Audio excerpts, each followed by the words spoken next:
Shalom and welcome to Israel. And I want to emphasize for the purpose of this video that it is being recorded in the land of Israel. Now, why is that important? Because a few days ago, Israel was attacked by Iran with approximately 190 ballistic missiles that came out of Iran and entered into Israel. And what I'd like to do at this time is to speak about that evening and some other things related to what's going on in Israel. And why I speak to this, I want to share with you a video that was taken from our apartment facing east, where you can see what we saw on that Tuesday night. Ballistic missiles that were launched out of Iran and came towards our city. In fact, while this video was being recorded, we had numerous sirens to alert us that the city that we live in was a target for these ballistic missiles. Now, about every major city in Israel was a target. But this is what I want to share with you. Despite what you hear from some media outlets and online through podcasts and such, see, many people are saying that this attack was different than on April 13th, when again, there was approximately 180 ballistic missiles along with attack drones and other types of missiles that were launched to Israel. And what I want you to realize is what they are saying is false. Now, there's one individual, his name is Scott Ritter.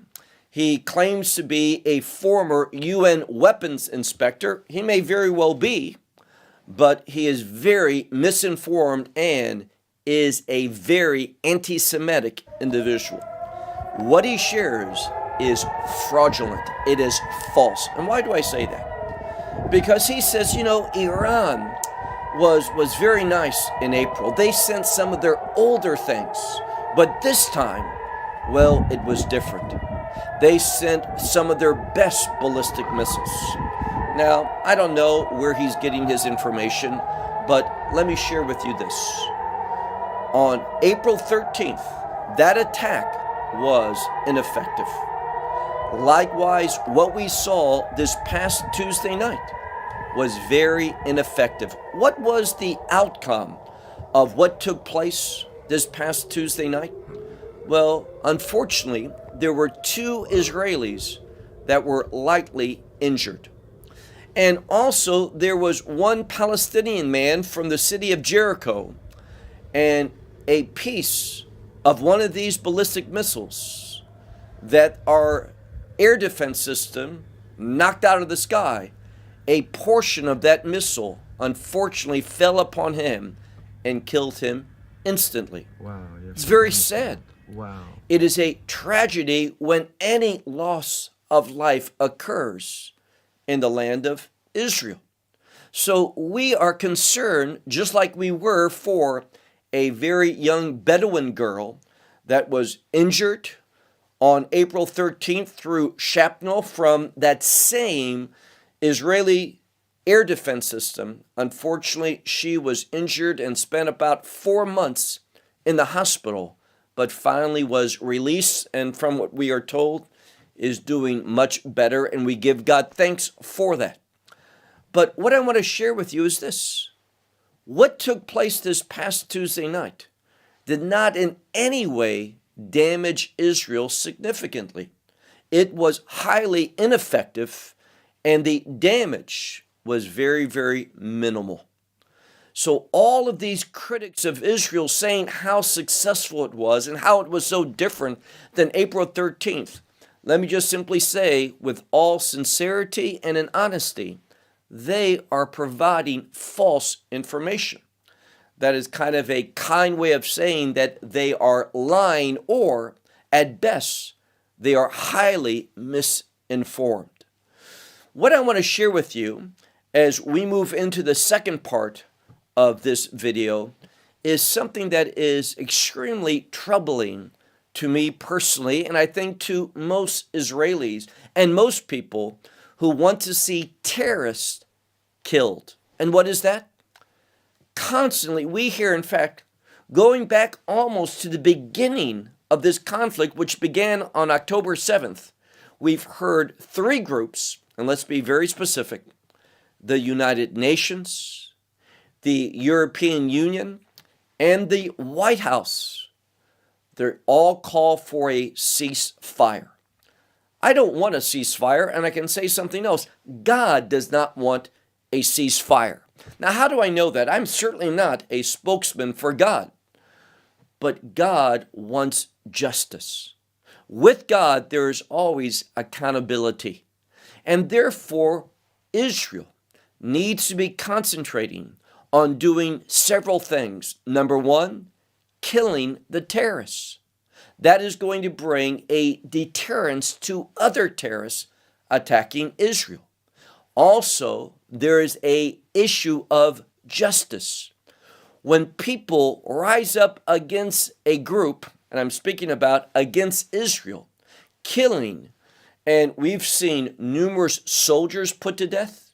We've seen numerous civilians both taken hostages and killed, and civilians within Israel being killed, like those 12 precious Druze children who were killed by Hezbollah. So I don't understand why the United Nations, the European Union, and the White House wants a ceasefire. We should want victory. We should be striving for an unconditional surrender.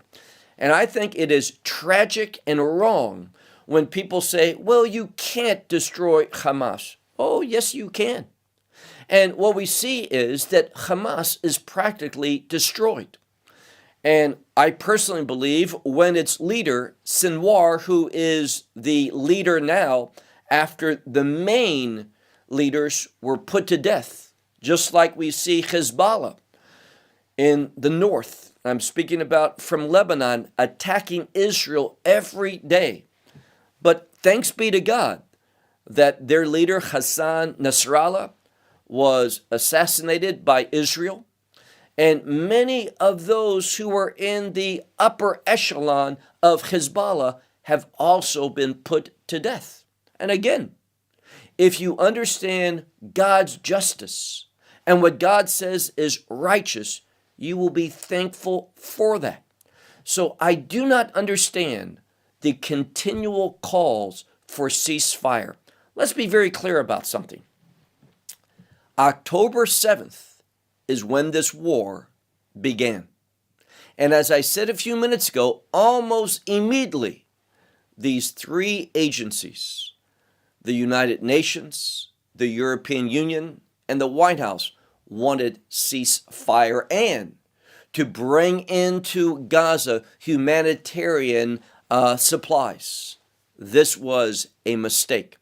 All that is done is accomplish two things. It has strengthened Hamas.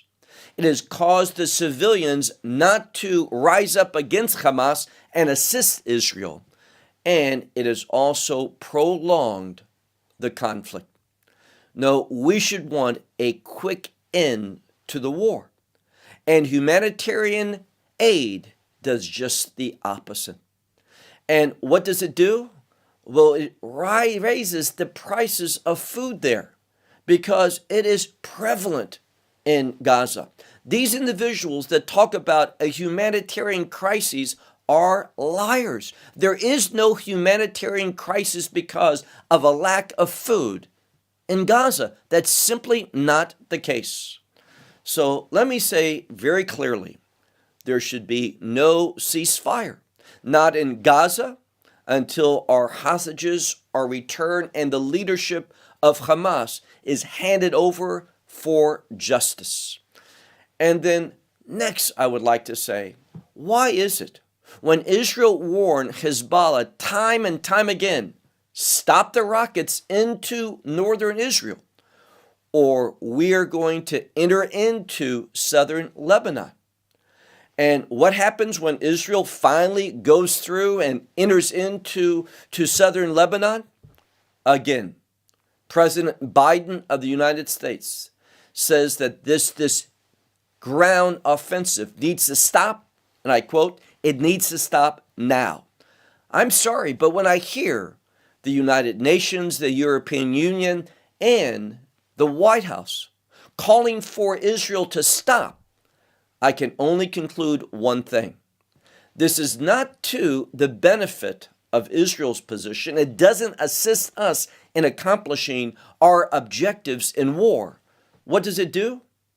It helps the enemy.